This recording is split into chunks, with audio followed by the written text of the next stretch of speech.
1997 Florida Marlins. First up, let's go all the way back to 1997.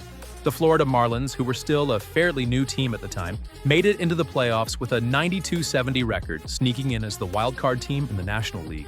And let me tell you, this team was absolutely on fire. They were fresh, hungry, and full of young talent like Gary Sheffield, Jeff Conine, and of course, Livan Hernandez, who would go on to be the World Series MVP. In the NLDS, they faced the San Francisco Giants, who were no slouches. But the Marlins just weren't intimidated. They won the series 3-1, with Kevin Brown and Al Leiter pitching some absolute gems. Especially in Game 4, Leiter was a rock and Gary Sheffield hit a key home run to help seal the deal. Next up was the big one, the National League Championship Series, and they went up against the juggernaut Atlanta Braves. The Braves had arguably the best pitching trio ever, right? Greg Maddux, Tom Glavine, and John Smoltz. Yeah, these guys were as close to untouchable as you get. But the Marlins didn't back down, man. They were down 2-1 in the series, and the Braves looked like they were in control, but the Marlins didn't fold. They came back to win the series 4-2 with Jeff Conine hitting a huge home run in Game 6. And of course, Leiter came up big again, throwing 7 innings of one-run ball in that decisive Game 6. And now it was time for the World Series. They were facing the Cleveland Indians, and this wasn't going to be a walk in the park either. The Indians had an offense that could hit the ball out of the park at will, with guys like Manny Ramirez, Carlos Berga, and Jim Thome. The Marlins were the underdogs here, but they didn't care. The series went to 7 games, and Game 7 was a complete thriller. The Marlins won it 3-2 in 11 innings, with Edgar Renteria hitting the walk-off single that sealed their first-ever World Series title. And don't forget about Livan Hernandez. He pitched 2 key games, including a dominant Game 5, to give them a shot at the title. Unbelievable. The Marlins took home the World Series, and they made history. What made the Marlins so special that year was their combination of youth and fearlessness. They weren't scared of any team, including the powerhouse Braves, and their pitching staff, led by Hernandez and Leiter, was able to shut down some of the best offenses in the game. With Renteria coming up clutch and a never-say-die attitude, the Marlins proved that anything can happen when you're hungry and believe in your team. 2002 Anaheim Angels. In 2002, the Anaheim Angels were another wild-card team, finishing with a 99-63 record, and they were ready to make a run. Now, this Angels squad wasn't exactly the usual suspects of the time. They weren't loaded with stars, but they were scrappy and their pitching was solid, led by guys like John Lackey, Jared Washburn, and a bullpen that could get the job done. In the American League Division Series, the Angels were up against the New York Yankees. And man, the Yankees were always tough in the postseason. The Yankees had made it to the World Series the year before, and their roster had stars like Derek Jeter, Alex Rodriguez, and Bernie Williams. But the Angels stunned the Yankees, sweeping them 3-0. John Lackey was lights out, and the offense, led by Garrett Anderson and Troy Glaus, came through in clutch situations. Now moving on to the ALCS against the Minnesota Twins. The Twins had been strong all year, but the Angels weren't intimidated. They won the series 4-1, with a huge turning point coming in Game 4. The Angels were down by 2 in the 9th inning, but Scott Spicio hit a 3-run homer to give them the lead. And from there, it was all Angels. And here we are, the World Series. The Angels were facing the San Francisco Giants, and let's not forget, they were up against a team with Barry Bonds, arguably one of the greatest players to ever play the game. The Giants had an offense that could scare anyone. But in Game 6, the Angels staged one of the most memorable comebacks in World Series history. They were down 5-0, but somehow, someway, they scored 6 unanswered runs to win 6-5 and force Game 7. And in that Game 7, Lackey delivered when it mattered most. And Troy Glaus was the hero, hitting a 3-run homer that put the game out of reach. The Angels won the World Series 4-3, and they were wildcard champs. What made the Angels so special that year was their incredible team chemistry and relentless drive.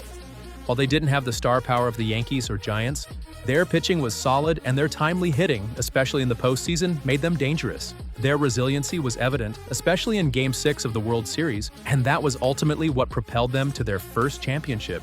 2004 Boston Red Sox. Alright, so in 2004, the Boston Red Sox were a wild card team. They finished the season with a 98-64 record, and if you know anything about the Sox, you know they were looking to break the curse of the Bambino. And man, this team was loaded. They had David Ortiz, Manny Ramirez, and one of the best pitchers in the league, Pedro Martinez. But little did we know, their postseason run was going to become one of the most iconic in baseball history. In the ALDS, they faced the Anaheim Angels, and they were just too much for them. The Red Sox swept the Angels 3-0 with Ortiz and Ramirez leading the charge offensively. The pitching staff, including Tim Wakefield and Curt Schilling, kept the Angels' bats in check. But let's talk about the ALCS. The Sox were up against their bitter rivals, the New York Yankees. Now, the Yankees were up 3-0 in the series, and it looked like the Sox were done. But you know what happened? History was made. The Red Sox pulled off the greatest comeback in sports, winning 4 straight games to take the series 4-3. The whole thing was insane. Ortiz hit a walk-off homer in Game 4, and Schilling pitched through an ankle injury in Game 6 to lead the Sox to victory. It was pure magic. And in the World Series, they faced the St. Louis Cardinals, and they made quick work of them. The Red Sox swept the Cardinals 4-0, with Manny Ramirez winning the World Series MVP after hitting .412 with 2 homers and 6 RBIs. The pitching staff was lights out, with Derek Lowe and Pedro Martinez shutting down the Cardinals' offense. The Red Sox ended their 86-year championship drought, and they did it as wildcard champs. What made the Red Sox so special that year was their resilience, heart, and unwavering belief that they could overcome any obstacle. They weren't afraid to fight for their place in history, especially after that miraculous ALCS comeback.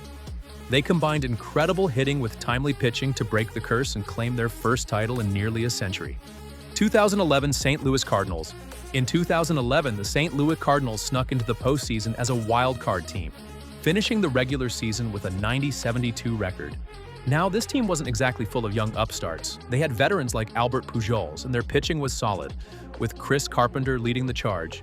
In the NLDS, they faced the Philadelphia Phillies, who had one of the best pitching rotations in history, led by Roy Halladay and Cliff Lee. But somehow the Cardinals pulled off the upset, winning the series 3-2. Carpenter was absolutely phenomenal, including a complete game shutout in Game 5. Then came the National League Championship Series against the Milwaukee Brewers. The Cardinals won that series 4-2, with Albert Pujols coming up big and Chris Carpenter delivering again. The Cardinals were fired up, and they were starting to feel like they were destined for something special. Finally, the World Series, the Cardinals were facing the Texas Rangers. It was a crazy, high-drama series that went 7 games. Game 6 was one for the ages.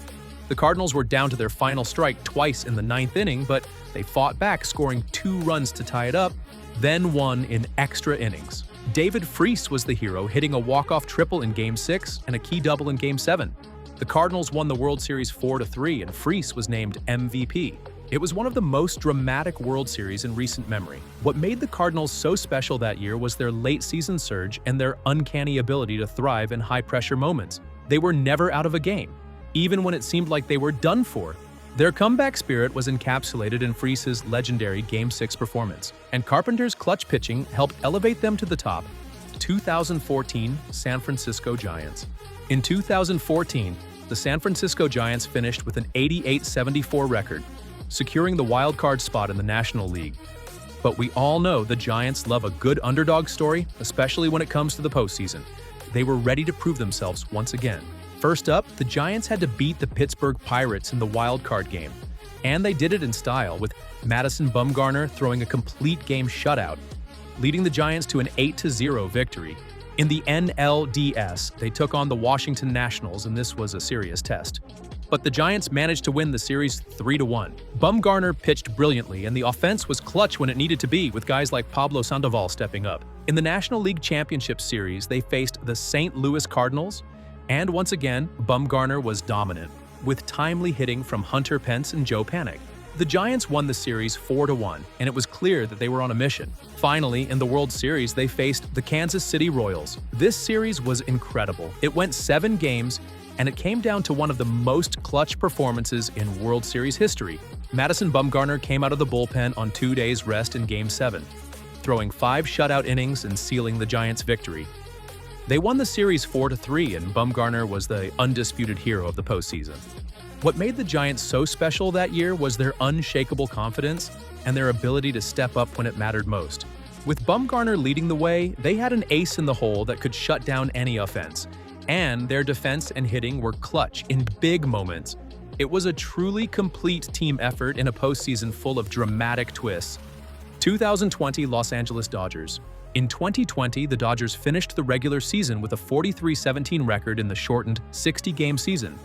securing a wildcard spot in the National League. This was their year. They were stacked with stars like Mookie Betts, Cody Bellinger, and Clayton Kershaw. But man, the competition was stiff. In the NLDS, they faced the Milwaukee Brewers, and they made quick work of them, sweeping them 2-0. Kershaw was strong, and the offense did its job. In the National League Championship Series, they took on the Atlanta Braves and were down 3-1 in the series.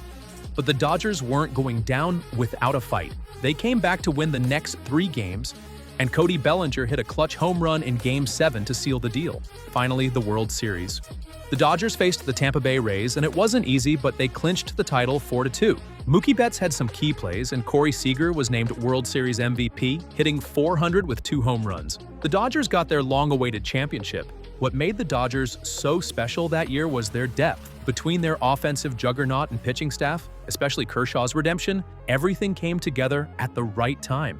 They had the talent, and they had the drive to finally bring a championship back to LA. So, there you have it. 6 wildcard teams that defied the odds and went on to win the World Series. Each of them had to overcome serious obstacles, whether it was epic comebacks, dominating pitching performances, or clutch hits in the biggest moments. That's what makes postseason baseball so exciting. Anything can happen.